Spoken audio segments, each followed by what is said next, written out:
प्रणाम करके आना। राधाष्टमी का उत्सव तो जन्माष्टमी से भी बड़ा होता हमारे ब्रजमंडल में। तो ऐसे राधाष्टमी का भाव। अब कई लोग पूछ रहे हैं कैसे क्रम होना चाहिए, तो देखो ठाकुर जी का जन्मोत्सव मनाया जाता रात्रि 12 बजे, पर किशोरी जी जो हैं ये उदिया भाव से प्रकट हुई। मतलब सूर्य उदय, जैसे ही सूर्य की प्रथम किरण पड़ी है पृथ्वी पर, बस हल्के हल्के सूर्य उदय हुआ, तभी किशोरी जी का प्रादुर्भाव हुआ। तो एक प्रकार से नहीं, सुन लो ताली बाद में बजा ले। सुबह 4:30 बजे, 4-4:30 बजे आप सबको, अगर घर में किशोरी जी विराज रही हैं स्वच्छंद भाव से, तो किशोरी जी को अभिषेक करना। वैसे हम तो दोनों उनको ही कर दें। जन्माष्टमी पे भी युगल सरकार, घर के ठाकुर जी जो हैं युगल राधा कृष्ण, उनको करें, और राधाष्टमी पर भी दोनों उनको ही करें। अगर घर में केवल लड्डू गोपाल विराज रहे हैं, केवल ठाकुर जी मुरली मनोहर लाल जी विराज रहे हैं, त्रिभंगलली ठाकुर जी, तो भी उनको अभिषेक करो। उन्हीं को ही श्री जी स्वरूपा मान करके उनको अभिषेक करो। वैसे तो नियम ऐसा है कि जन्माष्टमी और राधाष्टमी को रात्रि भर जागरण करो, रात भर उत्सव करो, रात भर नाचो गाओ आनंद करो, किशोरी जी को प्रादुर्भाव होगा। और किशोरी जी वास्तव में शयनावस्था में हो, कमल के पुष्प ले आओ और सुंदर सुंदर कमल के पुष्पन के बीच में किशोरी जी के श्री विग्रह को विराजमान रखो, वही में ही पौढ़ाओ। क्योंकि ऐसा भाव शास्त्र में है कि कमल के मध्य से ही किशोरी जी प्रकट भई। तो कमल मध्य में किशोरी जी को विराजमान करो। घर पे ठाकुर जी हैं तो ठाकुर जी को विराजमान रखो। और प्रातः काल 4 बजे है तो महाराज शंखनाद करो, बधाई गायन करो, सुंदर घंटे घड़ियाल नगाड़े आदि बजाओ। वाक्य बाद में दीप प्रज्वलन करके किशोरी जी को प्रादुर्भाव करो। फिर वाक्य बाद पंचामृत अभिषेक करो। पंचामृत अभिषेक करवे के बाद में सुंदर किशोरी जी को श्रृंगार करो। श्रृंगार करवे के बाद भोग धराओ। भोग धरा करके फिर किशोरी जी की आरती करो। आरती करने के पश्चात फिर खूब नाचो, इतने नाचो इतने हम तो अभी जयपुर में एक बात कह के आए, उत्सव तब तक मत मानो कि नाचते नाचते उत्सव करते करते डॉक्टर के पास नहीं जाना पड़ जाए। अगर आपको दवाई नहीं लेनी पड़ी तो समझो उत्सव मनाया ही नहीं आपने। शादी ब्याह होता है घर में, तो लड़की का जो भाई होता है या लड़की के पिताजी, लड़की के मामा, लड़की पक्ष के, लड़का वाले तो ऊधम करें, लड़की वाले इनकी कमर कसे, उनके जेब में 2-4 दवाई पड़ी रहती है, सिर दर्द की, पेट दर्द की। क्यों, हमारी तो बड़ी 3 बहनें, तो उनको पता है एक दवाई रखी रहेगी। क्यों, सिर दर्द हो रहा है, सो नहीं पा रहे हैं। तो तभी ब्याह माना जाता है जब पिता और भाई ये बिल्कुल श्रमित हो जाएं, तब लगता है हाँ ब्याह हुआ। श्रमित ही नहीं हुए तो क्या बात का ब्याह। ऐसे ही उत्सव में महाराज एक आनंद की बात करें, ये नहीं जबरदस्ती कि महाराज दवाई लेनी ही पड़ जाए। जब तक इतने श्रमित नहीं हो जाओ, इतने नहीं थक जाओ कि महाराज अब कुछ नहीं हो सकता हमसे, पस्त नहीं हो जाओ, तब तक नाचते ही रहो किशोरी जी के आगे, ठाकुर जी के आगे। खूब बढ़िया उत्सव करियो, खूब नाचियो, और फिर व्रत रखो पूरे दिन। किशोरी जी को खूब बढ़िया व्यंजन पवाओ, और पवा करके वो कोई को वितरण करो, कोई अपने काजे थोड़ा रख लो, दूसरे दिन जब नौमी लगे सोवा को पाओ प्रसाद रूप में। पर वादन व्रत रखो। और भैया नहीं रुको जाए तो पालियो, चकाचक पाओ। बोले हमारी श्री जी को उत्सव है, हम तो पाएंगे तो पाओ, कोई दोष भी नहीं। व्रत ना करने से पाप नहीं लगता है, पर व्रत करने से पुण्य बहुत होता है हमको, लेकिन पुण्य की नहीं, हमको किशोरी जी की कामना है। तो इस प्रकार। और फिर एक नियम सुनो, या तो संभावना बने तो सहस्त्र कमल, 1000 कमल, और 1000 कमल की भावना नहीं बने तो 1000 कोई भी पुष्प, लेकिन सुगंधित होने चाहिए, बिना सुगंध वाले नहीं। मोगरा के हो जाएं, हार श्रृंगार के हो जाएं, गुलाब के हो जाएं, और यदि व्यवस्था बन जाए तो कमल 1000 हो जाएं। किशोरी जी के अभिषेक के बाद, आरती करने के बाद, सब आरती आदि पूजन किशोरी जी को भोग लगाने के बाद, फिर उसके बाद 1000 कमल से श्री चरणों की अर्चना करो। अब अर्चना में तो कई लोग ऐसा भाव रखेंगे कि राधा सहस्त्र नाम गाओ, राधा सहस्त्र नाम से 1000 कमल चढ़ाओ, पर हमारी भावना ऐसी, गोपाल सहस्त्र नाम से चढ़ाओ, गोपाल जी के नाम से एक एक कमल ठाकुर जी, क्योंकि भैया धन धन राधिका के चरण,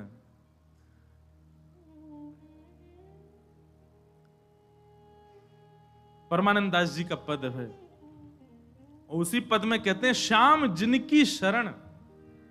अरे कथा तो यहां तक आती है कि किशोरी जी के सदा चरणन में ठाकुर जी रहे।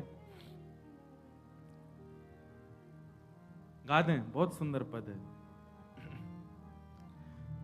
धन धन राधिका के चरण, धन धन राधिका के चरण, धन धन राधिका के चरण, धन धन राधिका के चरण, धन धन राधिका के चरण, धन धन राधिका के चरण, धन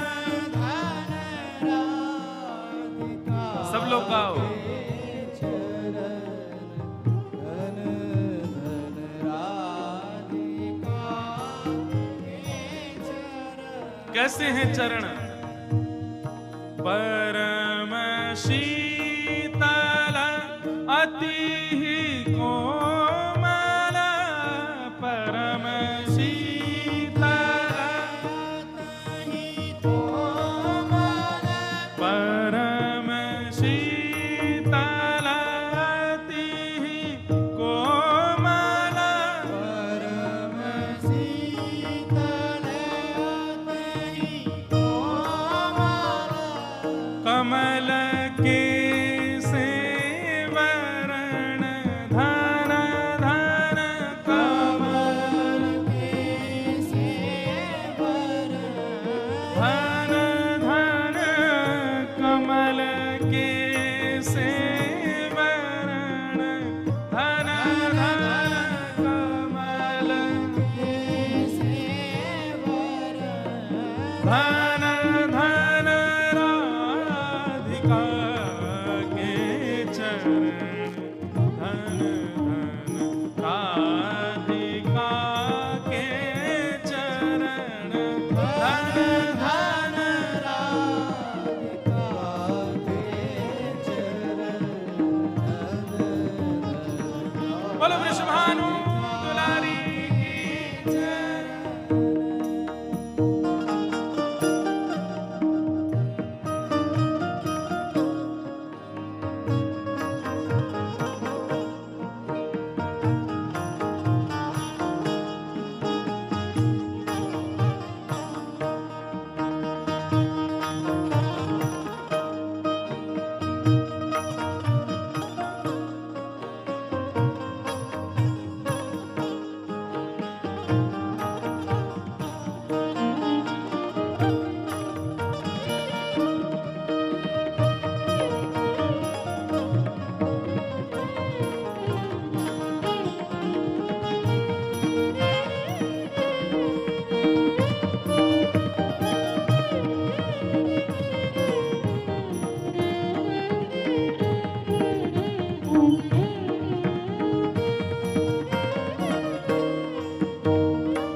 नंद सुत मन मोदकारी,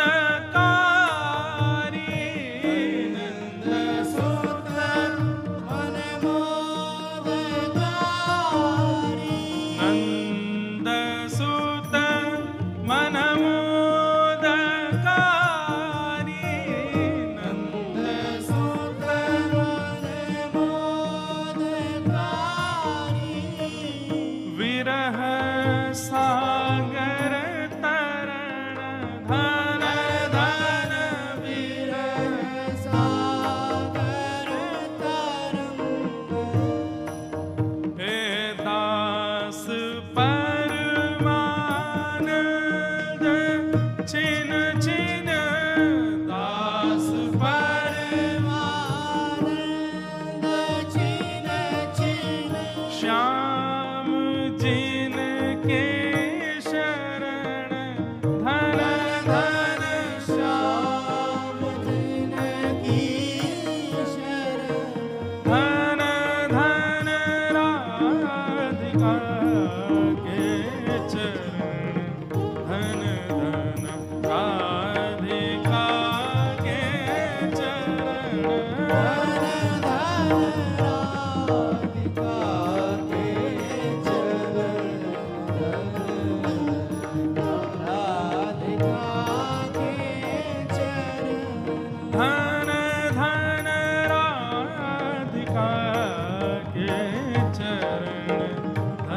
धन धन राधिका के चरण, धन श्री राधा रानी की। कैसे अद्भुत चरण है हमारी श्री जी के। सुभग शीतल अति ही कोमल, कमल के से वर्ण, धन धन राधिका के। सब लोग इधर देखो, भाव से सुनो। नख चंद्रिका अनूप राजत, विविध शोभा वर्ण। नख पर एक अद्भुत चंद्र का विराजमान है, विविध शोभा वर्ण, वो विविध विविध शोभाओं को धारण करी हुई है। किसी को किसी रूप में दिखती है, किसी को किसी रूप में दिखती है। नंद सुत मन मोदकारी, ठाकुर जी को किशोरी जी के मुखमंडल के श्रृंगार में सुख मिलता है, पर ठाकुर जी को उससे भी अति सुख मिलता है किशोरी जी के चरण देखने में। मतलब हमारे गिरधर लाल जी सदा ऐसे ही रहते हैं, नीचे ही नजर रहती है उनकी। क्यों? बोले जब गिरिराज धारण किए तो सामने किशोरी जी खड़ी है, तो किशोरी जी के मुख को नहीं, किशोरी जी के श्री चरणन को देख रहे हैं ठाकुर जी, और नित्य दृष्टि वहीं रखते हैं। वैसे तो लाला के नैन रुके ना है, चप्पल तो यूं ही घूमते रहेंगे इधर उधर, लेकिन जैसे किशोरी जी आ जाए ठाकुर जी ऐसे ही खड़े रहते हैं, नीचे नजर करके, नजर सीधे चरणों में ही रहती है किशोरी जी के। मुख को देखने में भी संकोच करते हैं लाल जी, चरण ही इतने सुंदर हैं किशोरी जी के कि वहीं रहते हैं। नंद सुत मन मोदकारी, मन को सुख नहीं मोद यानी कि अत्यंत सुख मिलता है ठाकुर जी को जब किशोरी जी के चरणारविंदों को देखते हैं। दास परमानंद छिन छिन, श्याम जिनके शरण, धन धन राधिका के चरण, धन धन राधिका के चरण। तो किशोरी जी का अभिषेक करने के बाद, भोग लगाने के बाद, आरती करने के बाद सहस्त्र कमलों से गोपाल सहस्त्र नाम पाठ करके किशोरी जी को चढ़ाओ। और वैसे तो देखो भाव बहुत सारे हैं, पर मेरा भाव तो यह है कि ठाकुर जी के नाम से किशोरी जी के श्री चरणन में पुष्प अर्पित करो। पर यदि राधा सहस्त्र नाम से भी करोगे तो कोई दोष नहीं, बल्कि किशोरी जी तो सब सखियों से कहती रहती हैं, बोले कि हमारे बीच में रहो तो राधा राधा नाम उच्चारण करते रहा करो।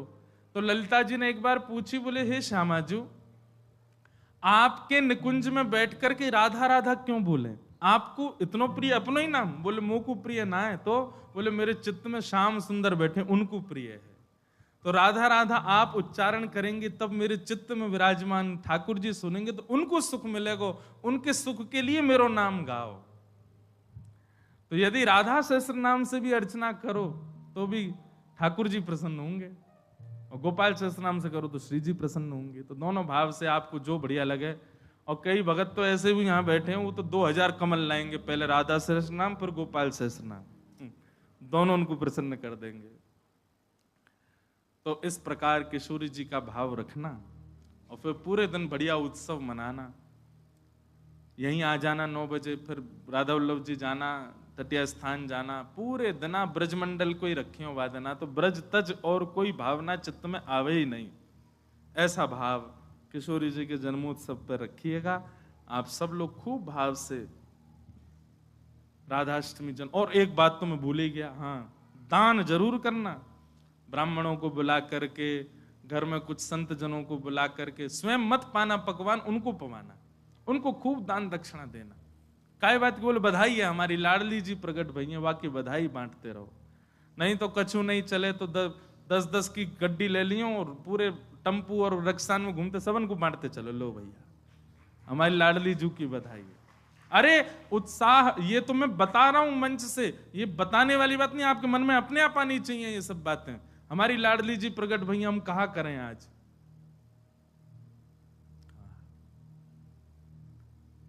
सब मत हैं हमारे शास्त्रों में कि भैया ठाकुर जी से 1 वर्ष बड़ी हैं लाडली जी, कई भाव ऐसे बताए जाएं कि 1 साल बड़ी हैं, और कई भाव ऐसे बताए जाएं 15 दिन छोटी हैं।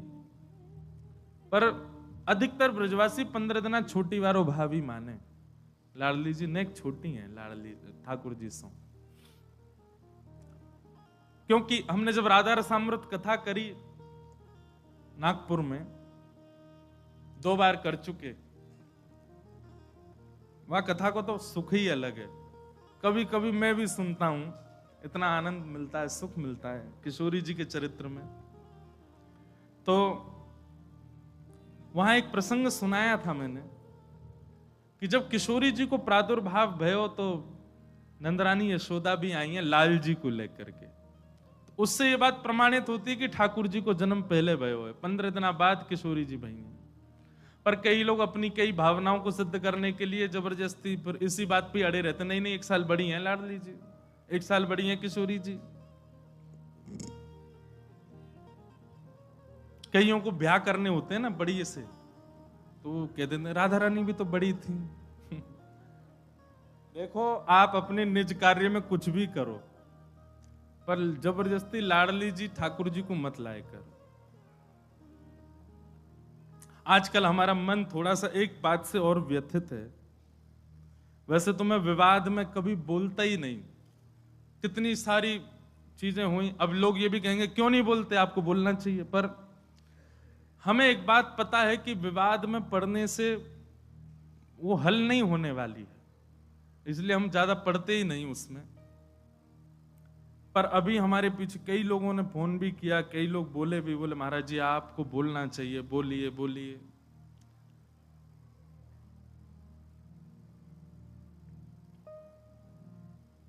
अभी कुछ जो हमारे आजकल के लोग हैं ना, कुछ वेस्टर्न कल्चर को फॉलो करने वाले, अब वो वृंदावन की तरफ रुझान तो रखते हैं, पर रुझान किस लिए रखते हैं, उसमें भी व्यापारी दिखते हैं। कोई ऐसी कंपनी है जिसने अपने वस्त्रों के बेचने के लिए हमारी ब्रज की लीलाओं का भाव रखा। एक विचार करो मन में, हरिराम व्यास जी की एक पंक्ति में लगभग हर कथा में गाता हूं, और उस पंक्ति में एक बात हरिराम व्यास जी कहते हैं, जहां श्री राधा चरण रेणु की कमला लेत बलैया। कमला यानी कि लक्ष्मी को भी किशोरी जी की स्वच्छंद बलैया लेने का अधिकार नहीं है। किशोरी जी भी जब उठ करके चली जाती हैं तो उनके अंकित चरण रज की बलैया लेती है लक्ष्मी। उन किशोरी जी को आप किस रूप में दिखा रहे हो? और ये फिल्म वाले लोग ये पहली बार नहीं, हमेशा ही करते हैं। राधा रानी के नाम पर कुछ भी बोलते हैं, ठाकुर जी के नाम पर कुछ भी कहते हैं। पाप नहीं, ये महापाप की श्रेणी में आता है। असंख्य गौ हत्या का पाप लगेगा इन सब कार्यों को करने से, असंख्य ब्रह्म हत्या का पाप लगेगा ठाकुर जी की लीलाओं को छेड़ने से। हमारे वृंदावन में कितने कितने कितने भाव से किशोरी जी की सेवा। बिहारी जी विराजन है, किशोरी जी कहां है? गादी जी के रूप में ऊपर से घूंघट करके विराज रही हैं।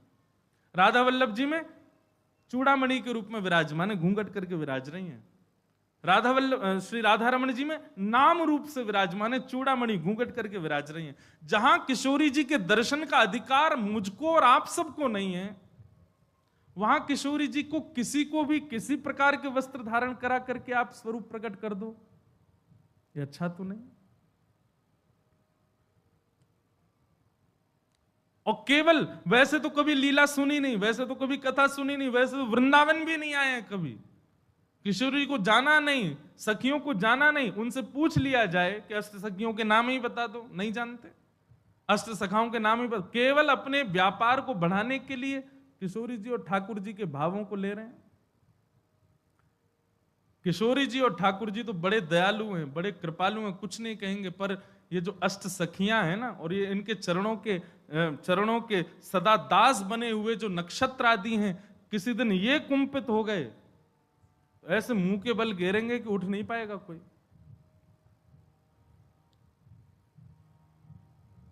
हम प्रार्थना ही कर सकते हैं कि भैया इस प्रकार की ठाकुर जी के भावों को छेड़छाड़ मत करो।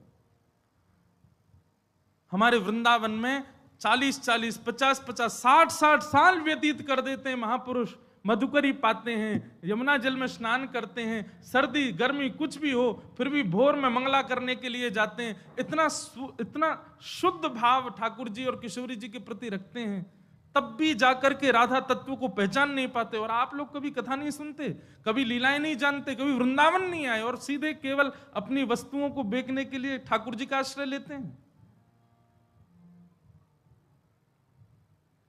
जितने भी युवा श्री किशोरी जी के आश्रित हैं, जितने भी युवा वृंदावन से जुड़े, बड़े बूढ़ों को हम तंग नहीं कर रहे, युवाओं से कह रहे हैं, जितने भी युवा वृंदावन से जुड़े हैं, जितने भी वृंदावन के भाव से जुड़े हैं, वृंदावन का प्रसाद एक बार भी जिह्वा पर धारण किया है, किशोरी जी का नाम उच्चारण करते हैं, उर्धपुंड ब्रजरज अपने माथे से लगाते हैं, सब लोगों से हमारी प्रार्थना, आपका नाम जप, आपका व्रत, आपकी एकादशी, आपका वृंदावन आगमन सब व्यर्थ हो जाएगा यदि इसका विरोध नहीं किया तो। किशोरी जी के भाव में सब लोग आगे आइए।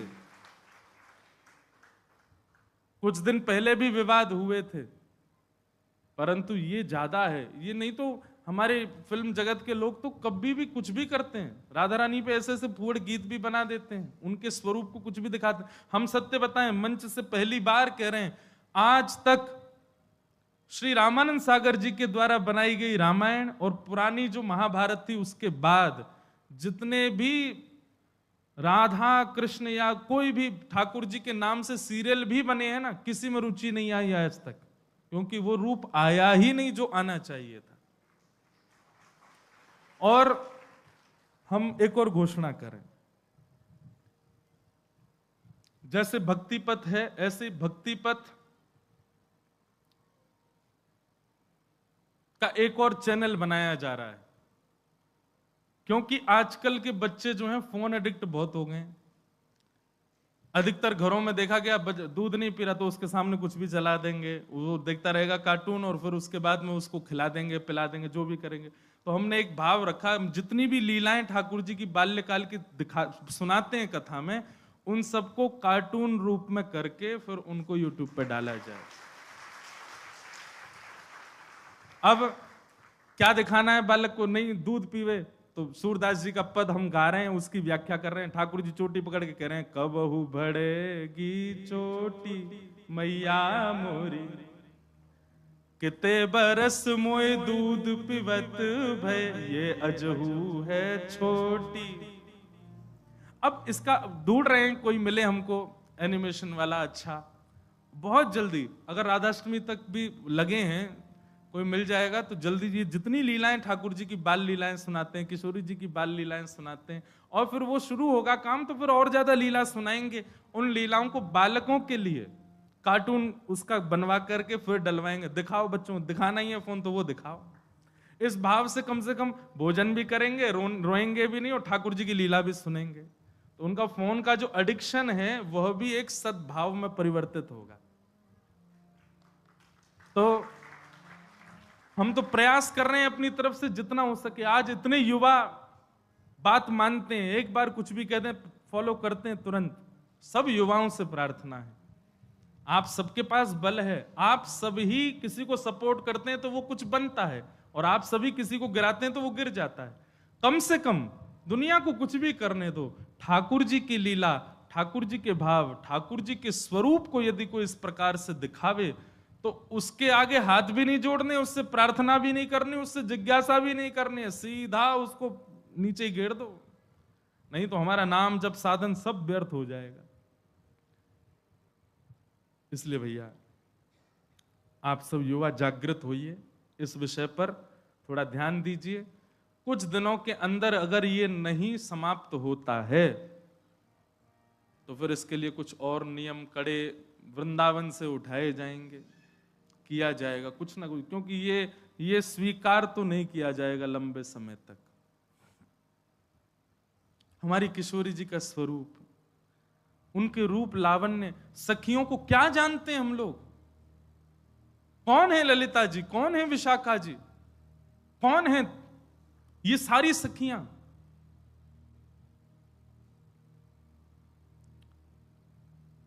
ये सब ऋषि मुनि महर्षि ना जाने कितने वर्षों की तपस्या करते हैं, तब जाकर के इन स्वरूपों में आकर के ठाकुर जी के साथ विहार कर रहे हैं। इसीलिए भय लगता है अधिकतर ठाकुर जी की रास लीलाओं को मंच से बोलने में। क्यों? क्योंकि हम लोग इस प्रकार की छवि बना लेते हैं। जिन किशोरी जी का रूप देख करके, अरे जिन किशोरी जी के नख चंद्रिका को देख करके मानव के चित्त से भयंकर रोग काम नष्ट हो जाता है, उन सखियों को आप उस रूप में दिखा रहे हो। इसीलिए तो हमारे यहां की रसोपासना को बार बार आचार्यों ने कहा, इसको गोपनीय रखो, इसको गोपनीय रखो, इसको गोपनीय रखो, इसको सबके सामने मत बोलो। संसार के लोग बड़े विचित्र हैं, ये किसी भी रूप में दिखा सकते हैं, किसी भी रूप में चिंतन कर सकते हैं। हम भी कभी कभी बोलते हैं कथा में, लेकिन भय लगता है। अब तो ऐसा मन में सच में कल से ये भावना आ रही है कि निकुंज की उपासना के विषय में अब चर्चा मैं भी कम ही करूं कथा में, और निकुंज की चर्चा करें भी तो सीमित लोगों में करें, और सीमित लोगों में भी करें तो उसका कोई टेलीकास्ट ना करवाएं, क्योंकि लोग तो कुछ भी समझ लेते हैं बातों को।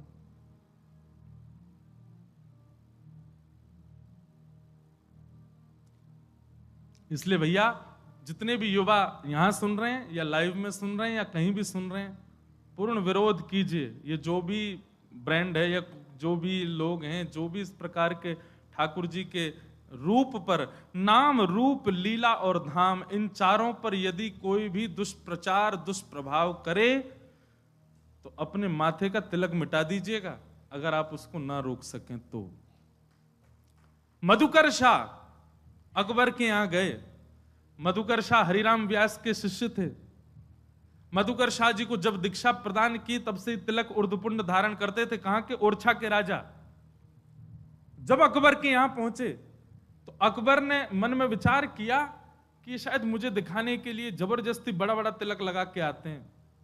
तो अकबर ने जबरदस्ती कहा, भाई कल एक सभा होगी, उसमें दुनिया भर के राजा आएंगे, अगर किसी भी राजा को सांप्रदायिक रूप में मैंने देखा तो मैं अपनी तलवार से उसका सर धर अलग कर दूंगा। तो कितने सारे वहां गए थे, कोई टीका ही लगाते थे, कोई त्रिपुंडी लगाते थे, कोई कुछ न कोई। राजाओं को, आप पुराने राजाओं का किसी का भी माथा सूना नहीं देखेंगे, या आजकल के मानव माथे सूने से रहते हैं।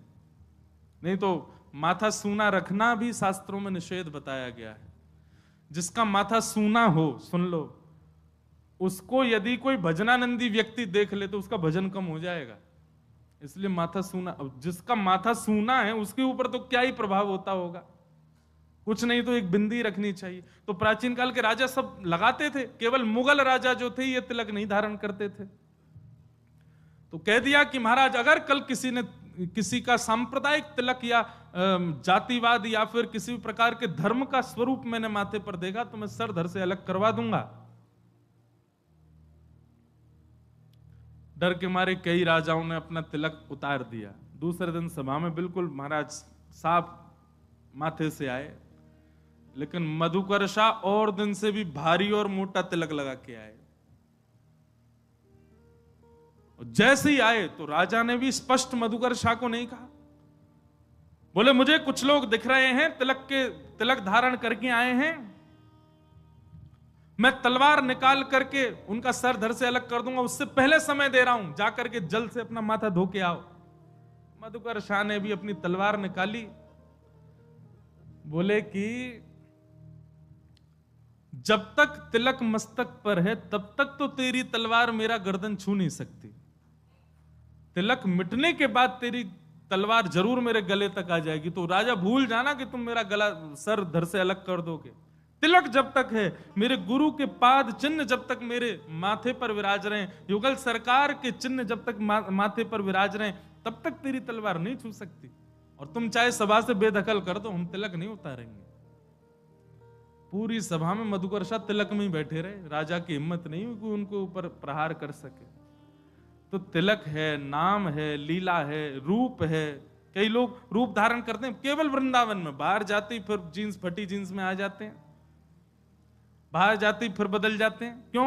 ये तो वृंदावन के लिए बस हमारा, काय को? ठीक है, ऑफिस के कॉलेज के लिए इतनी तो मैं भी ज्यादा पीछे नहीं पड़ूं, पर अपने रूप स्वरूप को वैष्णव एक बार यदि बनाया तो नित्य वैष्णव भाव में ही रखो। ये कोई फैशन नहीं है कि आप कभी भी धारण करो, कभी भी उतार दो, नित्य रहो ऐसे ही।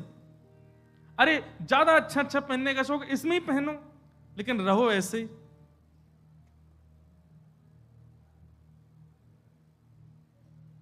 इसलिए भैया इन कुछ बातों पर ध्यान रखो और इसका पूर्ण विरोध करो। कुछ दिन में अगर ये चीज समाप्त नहीं हो तो फिर हम कुछ और बताएंगे क्या करना है। तो इस बार की राधाष्टमी खूब भाव से मनाओ, खूब आनंद से मनाओ, किशोरी जी का अभिषेक करना। तो ऐसा भाव बताया गया, मैं कथा सुना रहा था कि किशोरी जी के जन्म की खबर जब सुनी तो नंद रानी यशोदा अपने लाला को लेके गई। तो 15 दिन बड़े हैं लाल जी, तो जैसे ही गई तो महाराज रत्न आभूषण कितने सारे भर करके बैलगाड़ी में लेकर के गई,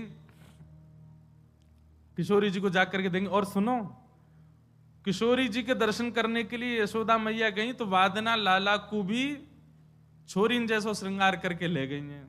क्यों? लाली के उत्सव में जा रही हैं तो लाला लाली बन के गए। तो ठाकुर जी के केश खोल दिए हैं, सुंदर चुनरी उड़ाई है, नेक्स्ट से ठाकुर जी ने लहंगा पहनो है। छोटे छोटे बच्चे श्रृंगार करते हैं ना, इसी भाव से ठाकुर जी लहंगा परिया पहन के गए। 15 दिन के ठाकुर जी। आहा, नंद रानी यशोदा नंद बाबा को आते देख बरसाने में और झूमन लगे सब लोग, जय हो जय जयकार करने लगे नंद के लाला की जय। क्योंकि अभी तो वृंदावन में गोकुल में भी उत्सव चल रहा हो ठाकुर जी को, उत्सव के बीच में ठाकुर जी गए किशोरी जी के उत्सव में। ये भाद्रपद कितना सौभाग्यशाली है, पूरा ब्रजमंडल उत्सव मना रहा है। एक तरफ श्री जी की, एक तरफ ठाकुर जी की बधाई गायन चल रही है। ठाकुर जी को लेकर के जैसे ही गई, खूब स्वागत सम्मान भयो। महाराज दुनिया देखवे के काजे आई, बड़े बड़े सुंदर रत्न, बड़े बड़े सुंदर आभूषण लेकर के यशोदा मैया आई हैं कीर्ति मैया को देवे के काजे। अंतःपुर में लेकर के गई, स्वर्ण के पलना में झूल रही है नन्ही सी किशोरी जी। जैसे ही जाकर के यशोदा मैया ने किशोरी जी को दर्शन किया है, किशोरी जी के रूप लावण्य को देख करके, मुखमंडल की कांति देख करके नेक्सी सी, अरे लाल जी 15 दिन के, किशोरी जी तो कछु घंटान की हैं बस अभी। जबकि बालक जब जन्म लेता है उस समय उसके रूप लावण्य इतना मधुर नहीं होता, वो सामान्य से ही रहे, नेक्सो से बालक रहे। पर किशोरी जी का रूप इतना सुंदर, इतनी सुंदर तेज कांति मुखमंडल पर दिख रही है, ऐसे सुंदर कटाक्ष नेत्र हैं, ऐसी सुंदर नासिका, ऐसे सुंदर कपोल हैं, इतनी प्यारी हमारी श्यामा जो लग रही हैं कि उनको अभी तक तो नीलमणि ही सब कछु है यशोदा मैया के। लाला को यही है मेरो सबसे प्यारो मेरो लाला, या लाला तो बढ़िया तो कोई है ही नहीं है, ये तो मेरे हृदय को तारो है, ये तो मेरे हृदय की मणि है। लेकिन आज किशोरी जी को देख करके तो लाला ढीले पड़ गए। नेक नेक यशोदा मैया के हाथ मानो ऐसे हिलने लगे कि लाल जी भी गिर ही जाएंगे का। वो तो लाल जी ने कस के पकड़ ली होंगी, मैया मैया ऐसा मत करे, मुंह कायु गिरे। यशोदा मैया ने मन में भावना रखी कि हमारी वृषभानु नंदिनी के काजे जितनी सामग्री हम लाए हैं वो तो इनके योग्य ही नहीं है। अरे वो सब तो हमारी लाडली जी के लायक है ही नहीं है। कहां वर्णूं या रूप को, कहां वर्णूं या स्वरूप को। तभी यशोदा मैया ने अपने हृदय के मणि नीलमणि लाल जी श्री ठाकुर जी, उनको ही गोद में उठाए और किशोरी जी के ऊपर 7 बार बार दिए। और वही बार करके महाराज अपने ठाकुर जी ही श्री किशोरी जी के चरणन में पधरा दिए। बोले यही सबसे सुंदर उपहार है कि हमारो लाला ही नित्य किशोरी जी के चरणन में विराजे, चरणन में पधरा दी। कई हमारे नाथ द्वारा के कई निकुंज उपासना के चित्र हैं ऐसे कि श्री किशोरी जी पलना में पौड़ी और ठाकुर जी चरणन में पौड़े हुए हैं। कौन? बोले यशोदा मैया ने न्योछावर कर दी अपने लाला। और न्योछावर करके महाराज यशोदा जी तो नाचने लगी, आनंद करने लगी। तभी सब सखीन में आपस में अरे राम जी कहा भयो? बोले यशोदा मैया के 80 बरस बाद लाला भयो और लाला ला करके भेंट में दे दियो किशोरी जी को। अब कहां होएगो? लेकिन नंद बाबा यशोदा तो आनंद में हैं, खूब भर गए, भेंट कर दी है किशोरी जी को ही। तभी कीर्ति मैया के मन में आयो कि मेरे लाली भैया एक लाला लाली हैवे को कहा सुख होवे, ये मैं जानूं। ये तो प्रेम बस में है करके प्रेम भाव में आकर के इनने लाला न्योछावर कर दियो। तभी कीर्ति मैया ने यशोदा जी को हाथ पकड़ो, बोले आपने बड़ी अद्भुत भेंट प्रदान करी, नीलमणि हमारी लाडली जी को प्रदान कियो, हमारी लाली को प्रदान कियो, अब बधाई तो ले जाओ। तो बोले कहा, तो बधाई के रूप में लाला लाली दोनों ही दे दिए यशोदा जी को, लो ये बधाई है। जे दोनों ऐसे युगल बने रहें, इन दोनों में कभी भेद नहीं आवे, ये दोनों एक दूसरे के पूरक बने रहें, बधाई के रूप में लाला लाली दोनों दे दिए। बताओ, अब यशोदा मैया बोली अब ये दोनों एक है गए, बधाई हमको मिल गई, अब इन दोनों एक है वे की भेंट ले लो, दोनों उनको तुम्हें दे दें। यशोदा मैया कीर्ति मैया बोली जय चलते रहेगो। तो भैया ये हमारे ब्रज की उपासना के भाव हैं। गर्ग संहिता, पद्म पुराण, ब्रह्म वैवर्त पुराण आदियों में किशोरी जी की लीलाएं बड़ी अद्भुत रूप से बताई गई। पर वेदव्यास जी जानते थे हम लोगों की संकीर्ण बुद्धि को, वेदव्यास जी जानते थे हम लोगों की बुद्धि कितनी दूषित होने वाली है। इसी भय के कारण श्री शुकाचार्य जी ने श्रीमद् भागवत जी में अत्यंत प्रकाश नहीं किया, बहुत सूक्ष्म प्रकाश किया। जहां सूक्ष्म प्रकाश किया वहां ये हाल कर दिया हमने। यदि भागवत जी में भी किशोरी जी का प्रकाश स्वच्छंद रूप से कर दिया होता तो कलयुग प्रारंभ होते ही घोर कलयुग आ जाता। इतने दूषित हैं हम लोग। उनके रूप माधुरी, उनकी लीला माधुरी को समझने में हम असमर्थ हैं। ऐसे किशोरी जी को बारंबार प्रणाम करें, बारंबार वंदन करें। और भैया हमारी आपसे एक प्रार्थना, निकुंज की कथा, निभृत निकुंज की कथा और जो भी भाव आप बिल्कुल अंतरंग विलास के यहां सुनते हैं उनको अंतरंग ही रहने दो, उनको ज्यादा प्रकट मत किया करो। ये जैसे जैसे कलयुग आगे बढ़ेगा, ये अभी तो प्रारंभ है, आगामी समय में तो ये निश्चित है कि बहुत और भी कुछ अनर्गल करने वाले हैं, इसलिए इसका ज्यादा प्रकाश ना किया जाए। लाल जी समस्त ब्रजवासियों के साथ वृंदावन आ गए और वृंदावन में आकर के ठाकुर जी विराजमान हुए हैं।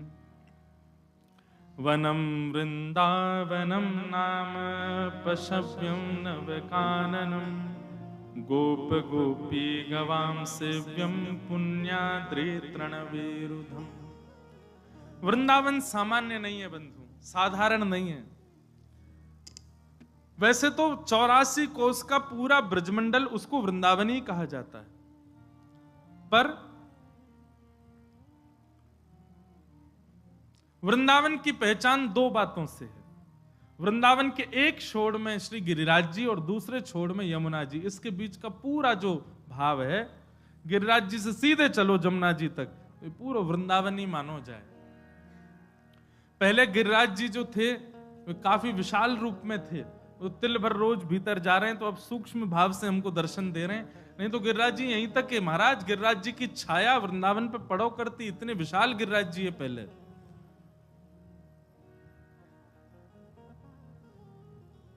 वे अब सूक्ष्म रूप से हमको दर्शन दे रहे हैं। ये पूरा वृंदावन है।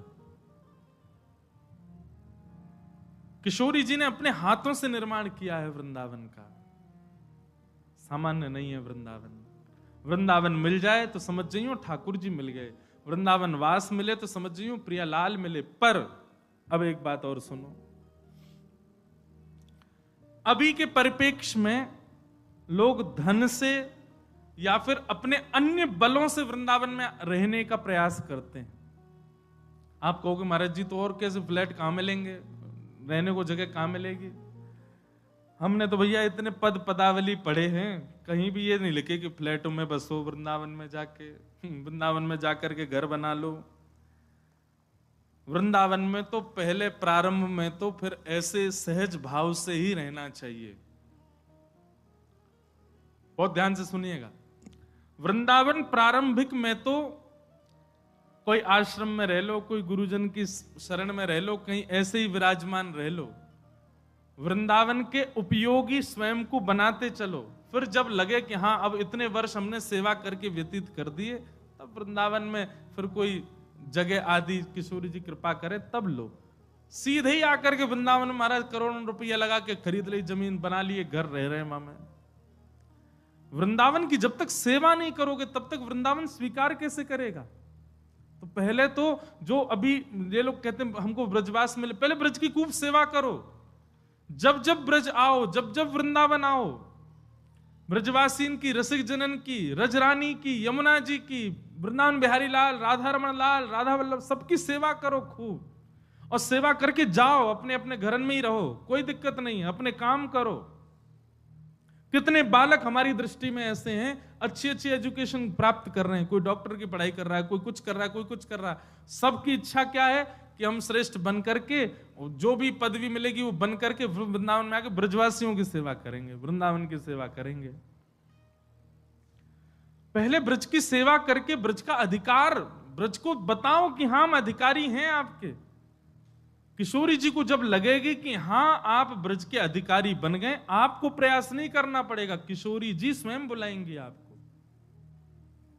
आप प्रार्थना कर दो किशोरी जी से, हमको हमारे कहने से कुछ नहीं होगा। ये कोई वो थोड़ी है प्रधानमंत्री कार्यालय कि महाराज आपने कह दो प्रधानमंत्री जी से हमारी रिपोर्ट ने पहले चेक कर ले। ये गुहार वाली जगह नहीं है, यहां तो करते रहो सेवा। जब वृंदावन आने का अवसर मिले सेवा करो। पड़े रहूं कुंजन के कोने, श्याम राधिका गाऊं, किशोरी तेरे चरणन की रज पाऊं। अरे जारज को ब्रह्मादिक तरसत, आपसे बड़ी पहुंचे ब्रह्मा की, आपसे बड़ी पहुंचे इंद्र की, आपसे बड़ी पहुंच है महादेव की। महादेव को भी नहीं प्रवेश करने दिया। पहले चरण पढ़ो ललिता के, ललिता जी के चरण पढ़ो पहले, ललिता जी से पहले ज्ञान लो प्रेम क्या है, जान लो पहले। तब वृंदावन में गोपेश्वर महादेव विराजमान भये, तब महादेव को आज्ञा मिली कि आओ। ब्रह्मा इंद्र तो अभी भी बाहर ही खड़े, इनको प्रवेश ही नहीं है। यहां से आप जब दिल्ली जाते हैं तो NH2 से थोड़ी दूर पे एक गांव आता है, उसका नाम है चौमा। क्या नाम है उसको? वैसे मूल नाम है चौमुहा। चौमुहा मतलब ब्रह्मा जी वहीं बैठे हैं। वृंदावन में एंट्री नहीं है उनकी। इंद्र तो गिरिराज जी ही भगा दियो, इसीलिए वृंदावन में वर्षा भी कम ही होती है। आज तक भयभीत है, बोले तब तो गिरिराज जी उठा लिया, अब क्या होगा पता नहीं। इसलिए वृंदावन में मानसून आता है, नेकात बरस के चलो जाए। कभी कभी बहुत बारिश होती है, वृंदावन में ज्यादा बारिश नहीं होती। और जो ब्रज में रहते हैं वो अनुभव भी कर रहे होंगे, उमस खूब हो जाएगी, गर्म भी खूब पड़ेगा, सर्दी भी खूब पड़ेगा, बारिश ज्यादा नहीं होती वृंदावन में। इंद्र भयभीत है। तो आपसे बड़ी पहुंचे इंद्र की, आपसे बड़ी पहुंचे ब्रह्मा की। आप क्या रखोगे ब्रह्मा के आगे अपना स्तर? उनको प्रवेश नहीं मिल रहा, आपको कम से कम वृंदावन आने का अवसर तो मिलता है, वृंदावन में भजने का अवसर तो मिलता है। पहले वृंदावन की खूब सेवा कर लो और सेवा करके अपनी निपुणता दिखा दो श्री जी को कि हाँ हम योग्य हैं वृंदावन के। श्री जी अपने आप द्वार खोल देंगे, अपने आप सारे बंधन तोड़ देंगे, बुला लेंगे वृंदावन, कहीं नहीं जान देंगे फिर।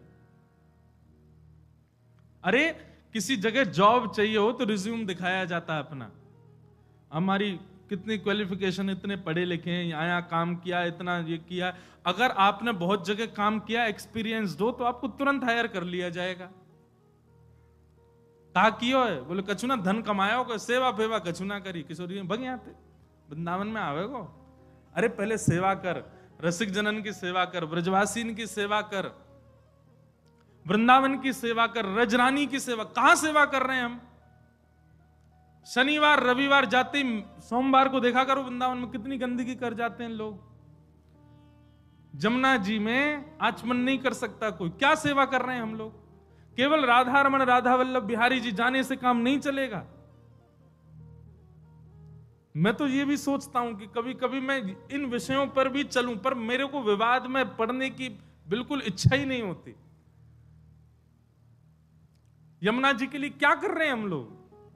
ब्रज के लता गुल में पत्र सब तो नष्ट होते जा रहे हैं, क्या कर रहे हैं उसके लिए? कुछ भी नहीं।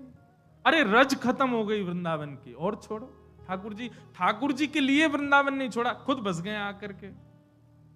अरे ब्रजवासी बनो, सेवा करो पहले वृंदावन की, वृक्ष लगाओ, रज की सुरक्षा, यमुना जी के शुद्धिकरण, इनके प्रति भाव रखो।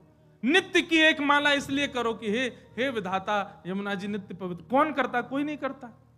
एक माला सब लोग करें, हमारा बेटा ठीक है जाए, पत्नी घर छोड़ के चली गई वापस आ जाए, पति बात ना करे ये मान जाए, घर ना बनो ये बन जाए, जॉब ना लग रही है, सब माला इसके लिए कोई इसलिए माला करे, हे राधा रमन लाल। कभी किसी के नेत्र सजल हुए कि यमुना जी बहुत दूषित हो गई हैं, आप कृपा करो ना फिर से पवित्र हो। मैं दावे से कह रहा हूं, उस भाव से कोई नहीं जाता राधा रमन जी, इस भाव से कोई नहीं जाता बिहारी जी की ये नित्य निकुंज लता गुल्म सब नष्ट हो गए हैं, बिहारी जी पुनर्प्रकट करो। एक नाम इसके लिए भी जपा करें। प्रकल्प बहुत आते हैं मेरे मन में कि मैं कुछ करूं, पर अब जल्दी शुरू करूंगा। जब जब वृंदावन में रहेंगे कुछ ना कुछ करेंगे। वृंदावन को पुनः वन बनाना हमारे लाल जी की क्रीड़ा भूमि है, ये क्रीड़ा की स्थली नहीं छोड़े हमने।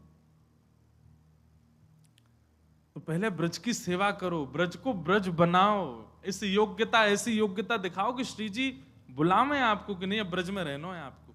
अरे हरिराम व्यास जी की लीला सुनना अभी जयपुर की कथा। आपका जन्म कहां हुआ?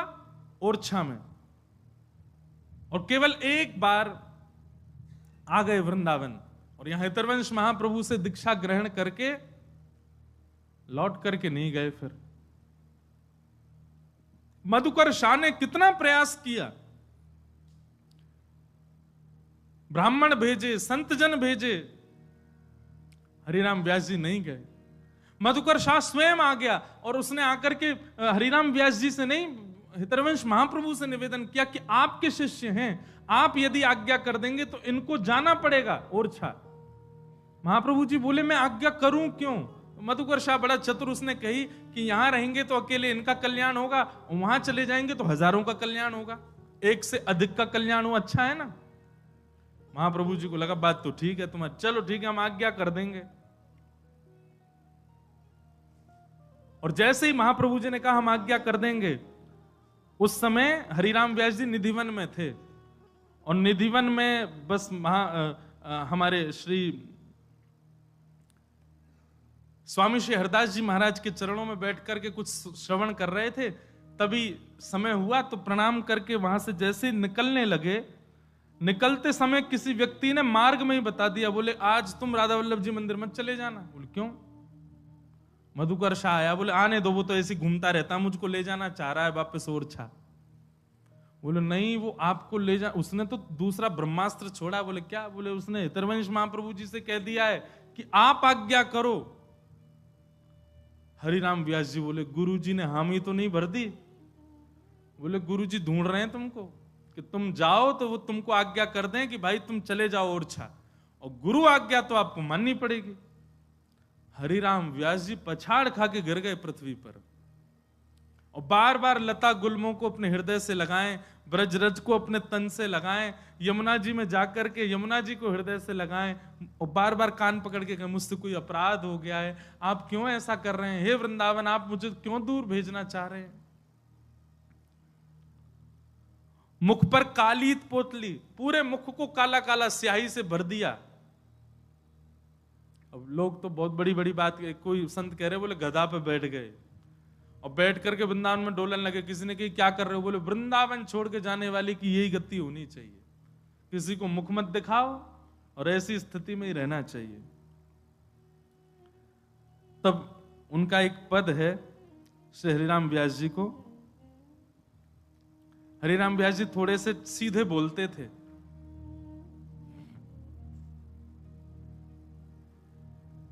सुनोगे?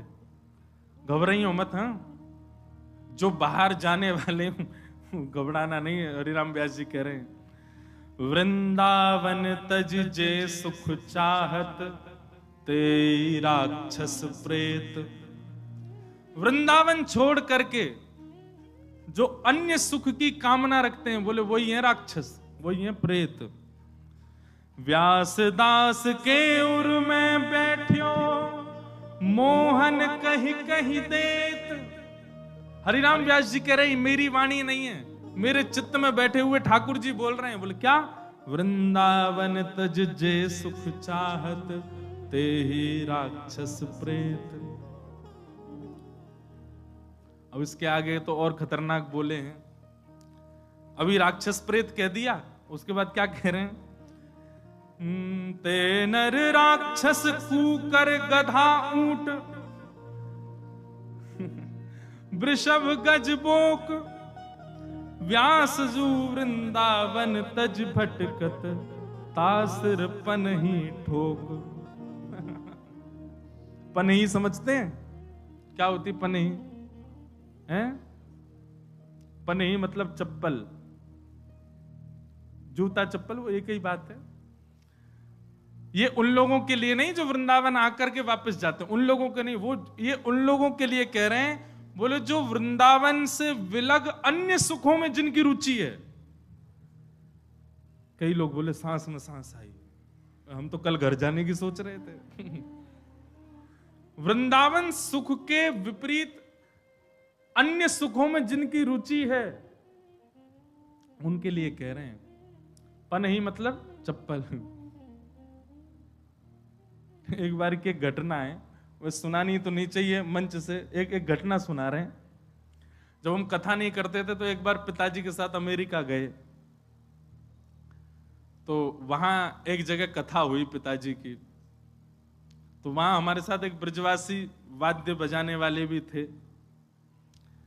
तो जिनके यहां हम रुके थे, उन्होंने इतना परेशान कर दिया, इतना परेशान कर दिया महाराज, क्या बताएं। अब विदेशी लोग, उनने 7 दिन की रोटी एक ही दिन में बना दी और सब फ्रिज में रख दें। हमसे बोले यहीं से निकालो, गरम करो, खा जाओ। अब तो बढ़िया हो गया, वहां पर भी अब भी वैष्णव बहुत सारे हो गए, अमेरिका, कनाडा, ऑस्ट्रेलिया, सब जगह अब इतनी दिक्कत नहीं होती। बहुत पहले की बात बता रहे हैं, 2015 में हमने कथा करना शुरू किया, उससे भी करीब 5-6 साल पहले की बात। तो पहले दिन ही हम लोग पहुंचे, तो रोटी महाराज माइक्रोवेव में गर्म कर करके आ रही थी, और रोटी भी कैसे, सब्जी अलग नहीं थी, रोटी के बीच में ही सब्जी थी, रोल बना करके वही परोस रहे थे। तो अब वो गर्म कर करके दे में, हम लोग कहीं और से कथा करके वहीं अमेरिका में से कहीं से आए थे। अब जैसे पहुंचे महाराज, वो गर्म कर करके दे, तो पहले तो खाए तो बड़ा अजीब सा स्वाद लगा। फिर वो बोल के गए, बोले अब हम कल से तो हम लोग वयोवृद्ध हैं, आप खुद ही इसमें गर्म कर करके पा लेना।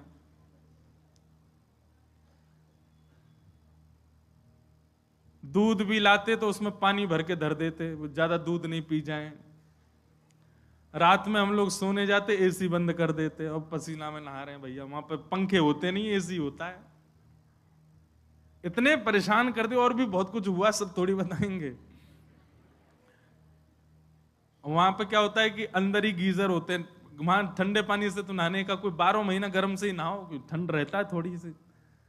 गीजर बंद कर देते, बेचारे नहाते नहाते चिल्ड पानी आता, ठिठर जाते। तो हम और पिताजी तो ठीक थे, पिताजी की तो हम लोग सेवा करते थे, व्यवस्था कर दी थी बढ़िया।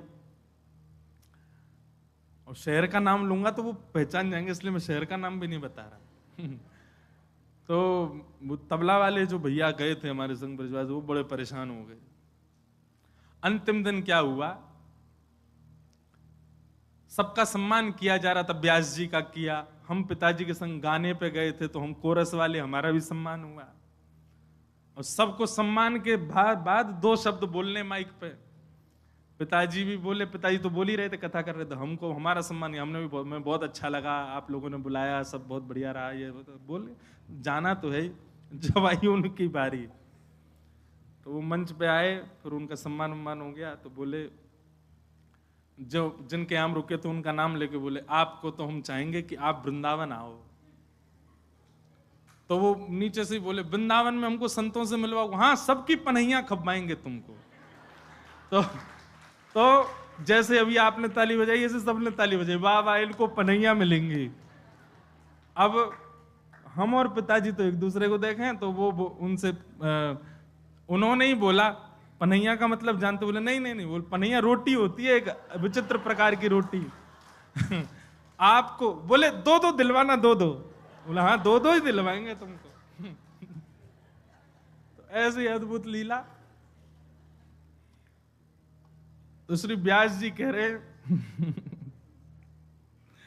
व्यास जो वृंदावन तज भटकत, तासिर पनही ठोक। बोले वृंदावन छोड़ के अन्य जगह सुख की कामना कर रहा है, सुख खोज रहा है,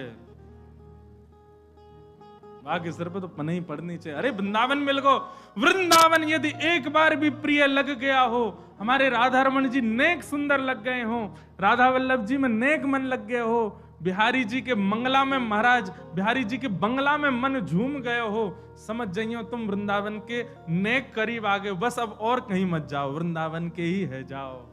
वृंदावन को भजो, वृंदावन को रटो, वृंदावन में रहो। रहो चाहे कहीं भी, तन में सदा मन में सदा वृंदावन रहे। आहा,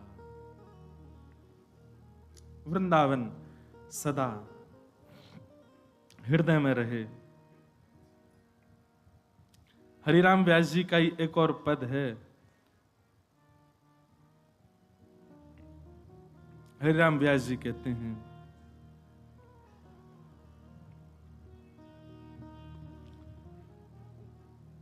वृंदावन भजने वालों को ये पद याद होना चाहिए। रसिक अनन्य हमारी जाति, रसिक अनन्य हमारी जाति। हम ब्राह्मण क्षत्रिय वैश्य शूद्र बाद में हैं। गले में कंठी माला आ गई, सिर पर उर्दपुंड आ गया, ब्रजरज माथे से लग गई। आपकी जाति क्या है? बोले हम रसिक हैं। कौन है? रसिक हैं। रसिक अनन्य हमारी जाति, रसिक अनन्य हमारी जाति। कुल देवी श्यामा बरसानो, कुल देवी श्यामा बरसानो, कुल देवी श्यामा बरसानो, कुल देवी श्यामा बरसानो। खैरो ब्रजवासिन सो पाती, खैरो ब्रजवासिन सो, खैरो ब्रजवासिन सो पाती, खैरो ब्रजवासिन सो पाती। अनन्य हमारी जाति, रसिक अनन्य हमारी जाति। देखो इस पद में हमारी पूरी पहचान है। बहुत ध्यान से उन सब लोग इधर देखो। कुलदेवी कौन है? हमारी श्री राधा रानी। हमारी खैर कौन लेता है? ब्रजवासी। जे पूछ लें तो हमें लगे कि हाँ हमसे कोई, हमारी सब बात ठीक है। हमारी ठौर कहाँ है? बोले ब्रजवासी हमारी ठौर है। यही हमारे सब, हमारा परिवार है, यही हमारे सब गुरु भाई हैं। और गोत्र गोपाल जनेऊ माला, गोत्र गोपाल जनेऊ। ये जो कंठी जो हमने धारण कर रखी, यही हमारो जनेऊ है। और गोत्र क्या है आपका? कोई सांडिल्य है, कोई भारद्वाज है, कोई बंसल है, कोई कंसल है, कोई है। वृंदावन में एक बार बस गए और वृंदावन पूर्ण रूपेण चढ़ गए तो गोत्र क्या है? बोले गोपाल हमारा गोत्र है। महाराज ब्रजवासीन को तो संकल्प भी यही बात से करना चाहिए। बोले गोत्र क्या है? बोले गोपाल गोत्र उत्पन्नो हम।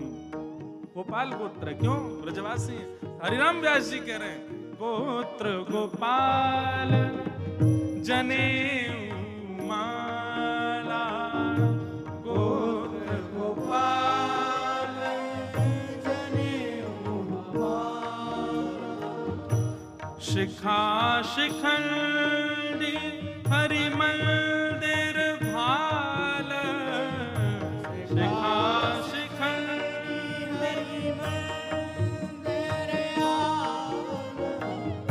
हरि गुण नाम वेद धुनि सुनियत, हरि धुन नाम वेद धुनि। हमारे लिए वेद क्या है?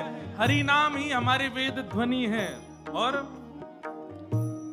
मूंज पखावज कुश करताला, मूंज पखावज कुश करताला, अनन्य हमारी जाति रसिक, अनन्य हमारी जाति रसिक, अनन्य हमारी जाति रसिक, अनन्य हमारी। अब और परिचय सुनो। शाखा यमुना हरि लीला षट कर्म, शाखा यमुना हरि लीला षट कर्म। जो 6 कर्म मानव के होने चाहिए क्या है? बोले ठाकुर जी की लीला ही हमारे 6 कर्म है। शाखा यमुना हरि लीला षट कर्म, शाखा यमुना हरि लीला और प्रसाद प्राण धन रास मेरो, प्रसाद प्राण धन रास मेरो, अनन्य हमारी जाति रसिक, अनन्य हमारी जाति रसिक, अनन्य हमारी जाति रसिक, अनन्य हमारी जाति। और आपकी विधि क्या है और निषेध क्या है जीवन में? करने योग्य और अकरने योग्य क्या है? विधि निषेध है सेवा विधि, निषेध जड़ संगति, सेवा विधि निषेध जड़ संगति। सेवा हमारी विधि है और जड़ संगति यानी कि जो हरि विमुख हैं उनका त्याग ही हमारे लिए निषेध है। उनके संग नहीं बैठना, उनके संग नहीं खाना, उनके संग नहीं रहना। सेवा विधि निषेध जड़ संगति, सेवा विधि निषेध जड़ संगति। वृत्ति सदा वृंदावन वासा, वृत्ति सदा वृंदावन वासा। सारे एक एक चीज बताई गई है यहाँ पर। गोत्र क्या, कुल देवी क्या, वृत्ति क्या, स्वभाव क्या, निषेध क्या, विधि क्या। अब आगे क्या कह रहे हैं? स्मृति भागवत कृष्ण नाम संध्या, स्मृति भागवत कृष्ण नाम संध्या, स्मृति भागवत कृष्ण नाम संध्या, स्मृति भागवत कृष्ण नाम संध्या। तर्पण गायत्री जाप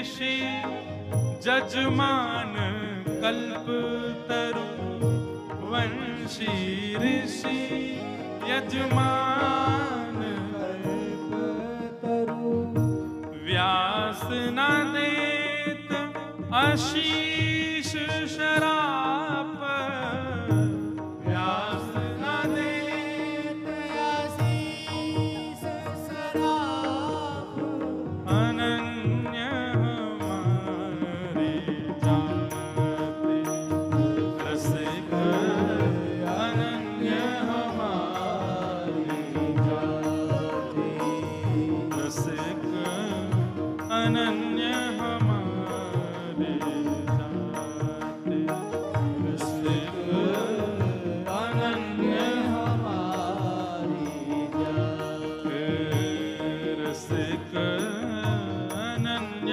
हमारे जाते रसिक अनन्य हमारे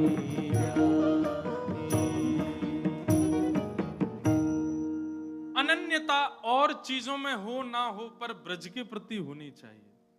अनन्यता न अन्य इति अनन्य, ब्रज के प्रति अनन्य भाव रखो। चित्त वृत्ति, मन वृत्ति, बुद्धि वृत्ति में केवल और केवल ब्रज विलास करे, इसी को अनन्यता कहते हैं। क्योंकि कई लोगों के तन विलास करते हैं ब्रज में, पर उस तन के विलास का कोई उपलब्धि नहीं है। मन चित्त और भाव विलास करे ब्रज में। तो ऐसे वृंदावन में श्री ठाकुर जी पधारे हैं।